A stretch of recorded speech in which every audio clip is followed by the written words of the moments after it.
আজকের এই ভিডিওটা খুব গুরুত্বপূর্ণ। আপনারা দেখা মাত্রই শেয়ার করে দিবেন। আপনাদেরকে যে তথ্যগুলো আমি দিচ্ছি প্রমাণ সহকারে আপনারা নিজে কানেই শুনুন।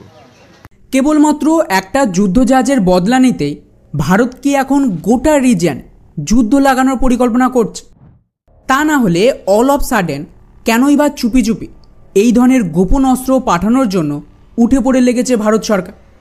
ওদিকে এই খবর আসতে না আসতে কট্টর ভারত বিরোধী দেশ তুর্কির মিডিয়া তো নাকে কাঁদতে শুরু করে দিয়েছে যে ভারত আমাদেরকে ধ্বংস করতে এই রকম পরিকল্পনা করেছে। আর সবচেয়ে বড় কথা, কি আছে এই মিসাইলে যাকে নিয়ে তুর্কি এতটা আতঙ্কে রয়েছে? এই একটা মিসাইলে এত ক্ষমতা কি রয়েছে যে রাশিয়ার S-400 এয়ার ডিফেন্সকে ভেদ করে তুর্কির ওপর আঘাত করতে পারবে? নাকি সবটাই লোক দেখান? এক্স্যাক্টলি কী গোপন পরিকল্পনা করছে ভারত যাকে নিয়ে এতটা আতঙ্ক ছড়িয়েছে তুর্কির চ্যানেলগুলোতে? সবটাই গভীরে গিয়ে জানার চেষ্টা করব আজকের এই ভিডিওতে। তো বন্ধুরা, এই সমস্ত কিছু শুরু হয় আজ থেকে কয়েক মাস আগে, যখন ভারত পাকিস্তানের ওপর অপারেশন সিঁদুর লঞ্চ করছিল। সেই সময় তুর্কি চুপচাপ নিজেদের একটা যুদ্ধজাহাজ পাকিস্তানের করাচিতে পাঠিয়ে দেয়। বলা হয় যে এর পেছনে তুর্কির দুটো উদ্দেশ্য ছিল।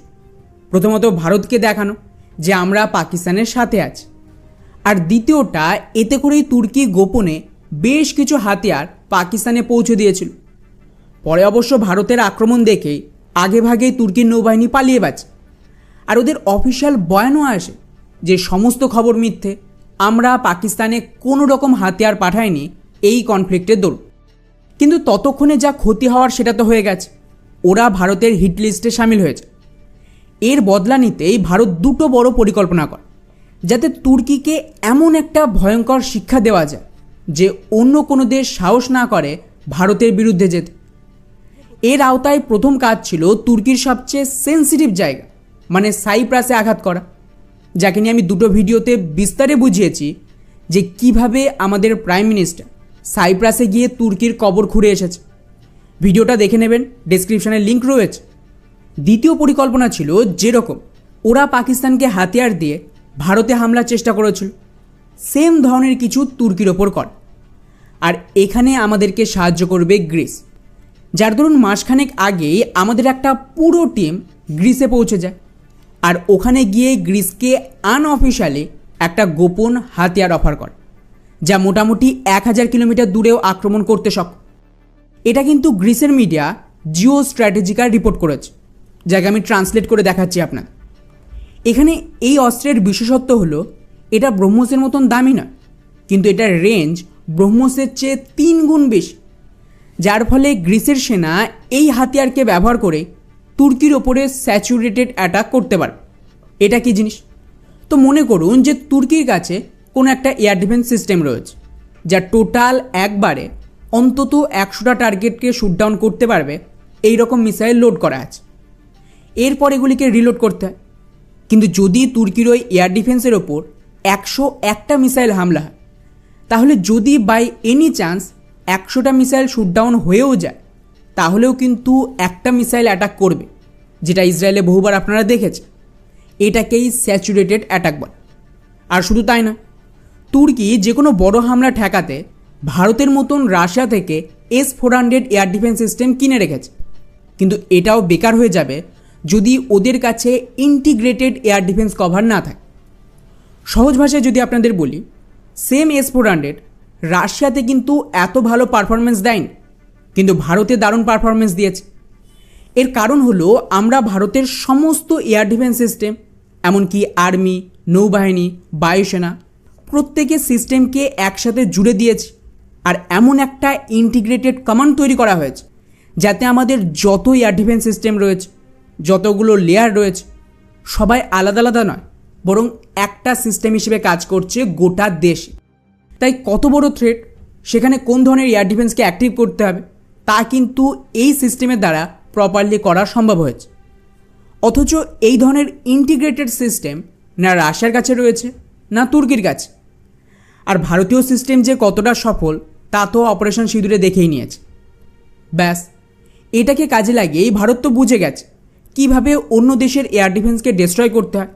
এমনকি S-400 থাকলেও তার সবচেয়ে বড় দুর্বলতা কী, যার দরুন এখন গ্রিসের মিডিয়া রিপোর্ট করছে যে ভারত নিজেদের ল্যান্ড অ্যাটাক ক্রুজ মিসাইল, যেটা 1000 কিলোমিটার দূরে অ্যাটাক করতে পারে, তাকে আনঅফিশিয়ালি গ্রিসকে অফার দিয়ে এসেছে।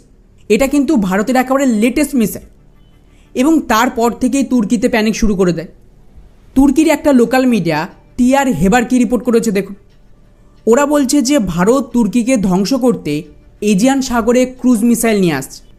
এই আর্টিকেলটাও আমি ট্রান্সলেট করেছি, এবং যদি আপনারা এটাকে খুব ভালোভাবে দেখেন তাহলে বুঝতে পারবেন যে এই মুহূর্তে তুর্কিও এটা বুঝতে পারছে ওরা ভুল পাঙ্গা নিয়ে ফেলেছে।